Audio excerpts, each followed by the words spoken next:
On Sunday next, London bus and tube fares will be doubled to comply with the law lord's ruling that cheap fares on the rates are illegal. But the argument goes on. Latest to join in are the London Chamber of Commerce, who today call for government subsidies to keep London's fares down and for the GLC's control of London transport to be loosened. The GLC itself is backing a campaign to, as they put it, keep fares fair. And London transport workers are threatening an all-out strike if any of them are suspended for refusing to collect the new higher fares. All in all, London transport seems destined to remain at the centre of unprecedented controversy. But how does the chairman, Sir Peter Masefield, think it should be run? I went to see him at London Transport headquarters to find out. I suspect, Sir Peter, that the mood of many London commuters as they look ahead to next week's fares increases is a mixture probably of fury and despair. I wonder what your own mood is. But the same, I would say. We very deeply regret having to put these fares up by 100% as from Sunday, and it is really a very sad commentary on the times that we should have to do it. I suppose on behalf of commuters I must also ask you whether you can give any assurance that they won't go up even further this year. I hope not. My intention is that 100% is enough and more than enough, and we will hold it for the rest of this year. And our budget, which has now been approved, is based on 100% for the rest of this year. I would like to see it coming down, but I don't think it'll happen this year. Much of what you had in mind and what the GLC had in mind, of course, for London transport was knocked askew by the law lord's ruling against the cheap fares policy. Whatever about that ruling as law, did you as an executive consider that the cheap fares policy was realistic?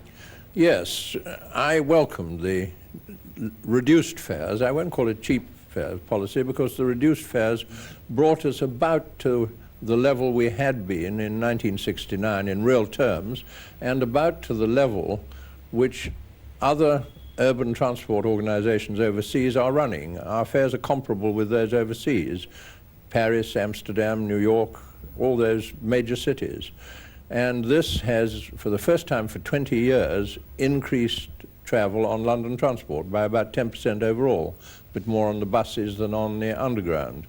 When the fares go up as a result of the law lord's ruling, then traffic will go down by about a fifth, which is sad.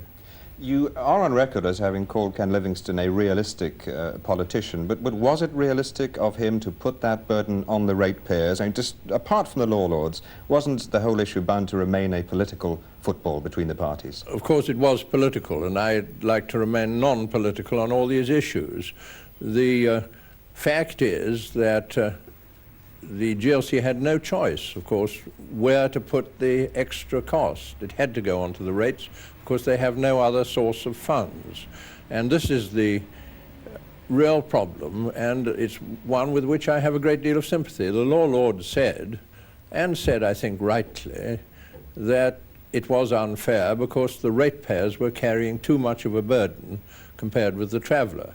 But of course everywhere else it's not just ratepayers, not the local providers of money that have to carry this burden.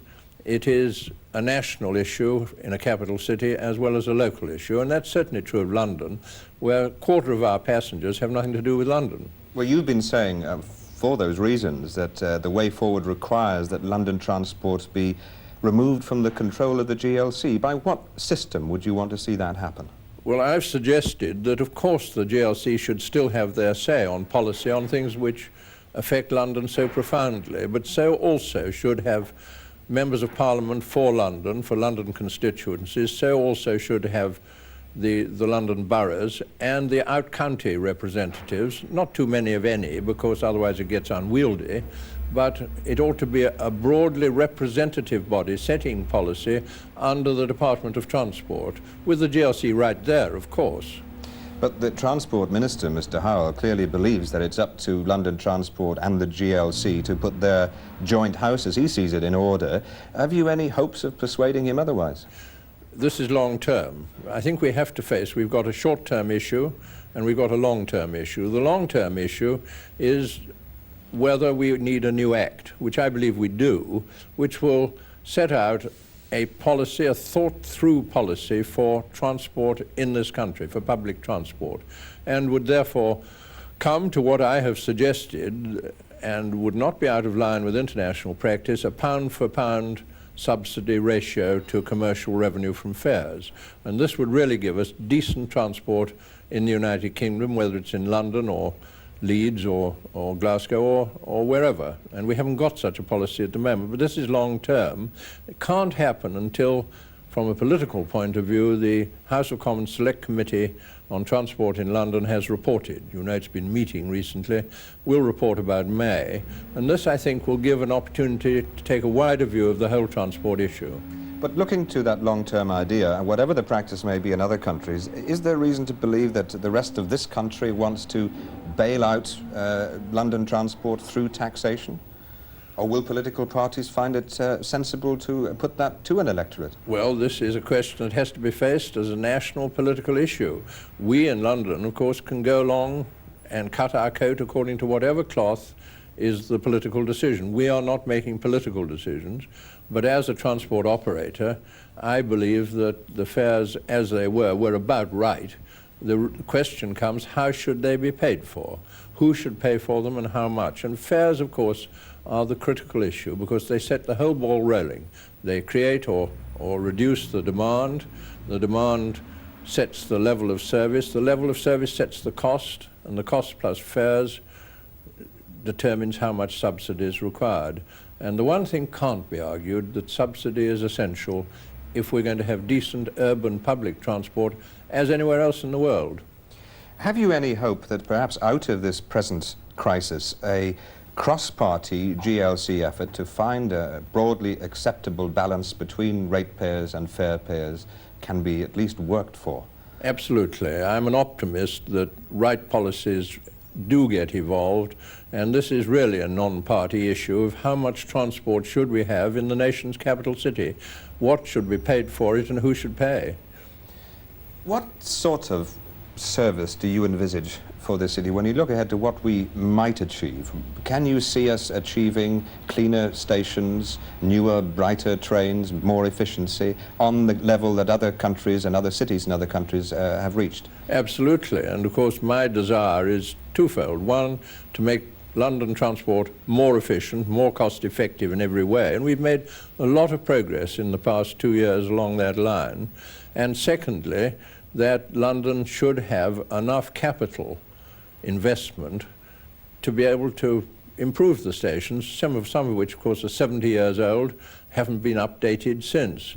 And it's interesting, you know, when you look at Paris, in the past 10 years, they've had 1,800 million pounds equivalent spent on capital in Paris, a much smaller city, a smaller system, compared with our 550 million, more than 3 times spent on Paris, and that's why they're clean and nice and neat and up to date. How much I would look forward to doing the same for London. But really it is a political issue in the long term and a financial issue. How much will the nation afford to have good transport in London? Sir Peter, thank you very much. And now with me in the studio is the nation's Transport Minister, David Howell. Mr. Howell, Sir Peter believes that the question of London's transport has to be faced as a national political issue and that it's not being faced in those terms. What do you say to that? Well, I think he's right that there is a major long-term issue. There is the question of who pays. Obviously, reduced fares and low fares are highly desirable in a capital's transport system. But one then has to work out where do the resources come from. What we've seen over the last few months is an attempt to get them from sky-high rates. And that backfired, as we know, with the Lord's judgment and a lot of difficulty from businesses and people complaining about the high rates. So that didn't work. So now I think we do have to build for the future, and I share very much Sir Peter's view that it is possible, with the substantial amount of subsidy available to London Transport, and there is a large amount, about £250 million a year, to start working our way back from the very grim immediate situation following the failure of the fast fare experiment, to a better and more efficient London transport system. You say better and more efficient. Sir Peter says that, London Transport is running more services recently with less staff and at a lower cost in real terms. Ken Livingstone says that the number of passenger miles per employee is up 4%. Beyond that, you can't really, unless you've got an expanding system, hope to achieve the kind of efficiency measures that you need. Well, I think Sir Peter's done some very good work in his fairly short time at London Transport in bringing them forward and increasing productivity, but there's still running the system with about the same manpower as they were 10 years ago, when there was far more use of the system than there is today. And they're still on the buses. I'm afraid really that's where all the money is going. They have very heavy losses on the buses and bus mileage. So there is room for productivity increases. There is room for tighter administration. But the point on productivity increases that Ken Livingstone makes is, if you've got an expanding system, which means more subsidy, more capital is being put in, then you've got a far better chance of achieving from workers the kind of productivity increases that you want. Well, I'm not sure that necessarily follows. I think one difficulty about having a loose subsidy regime is that there is no incentive for new methods, for higher productivity, for putting in automatic ticketing and that kind of thing. Now, all these are necessary, and Sir Peter rightly wants to get on with those. If he can get on with those, then combined with the very substantial subsidy there is already, about £250,000 a year, then I think we can begin to build up a more efficient low-cost system in London. But turning to the question of getting money also through taxation, I mean, why, for example, does Paris, and it gets some of its money that way, why does it, as he says, have 3 times as much public money spent on it as we have, and we have a much bigger system? Well, first of all, a lot of the public transport support in France is all concentrated on Paris, much more so than in London. In fact, quite a lot's concentrated on London. I think the precise figure is London, with 15% of the population, gets about 40% of the national taxpayers' contribution to local transport needs. But in Paris is a very much greater concentration of public subsidy than there is here. Doesn't the law lords' ruling really mean that the present system is unworkable? There was a GLC leadership with a clear mandate from the voters for what it wanted to do, being denied by law the right to do it. Don't we need a new Transport Act which sets out much more clearly the financial and public service obligations of the GLC and of London Transport? Well, it's possible that the law may need changing, but I don't think it needs changing back to the experimental phase of last year, because that was clearly spiralling to disaster. The rates burdens on firms were getting terrifyingly high, and we were beginning to see the sort of dark shadow that fell over New York a few years back, when the rates were so high on the businesses and on central New York that people fled the city and the whole thing went down. We begin to see the same thing developing in London. Now, we clearly can't change the law to let that kind of mayhem go on. We have to get a more stable system for the future. You mentioned business and firms fleeing the city, and today we had the London Chamber of Commerce putting a similar scheme to the one Sir Peter mentioned, which is that the Department of Transport should take on the responsibility of running the GLC, running London Transport, through a more broadly based committee. Now, aren't you going to have to think seriously about that kind of proposal? Well, we have been doing a lot of thinking, and that's why I've been talking with Mr. Livingstone and Sir Peter Masefield about the future.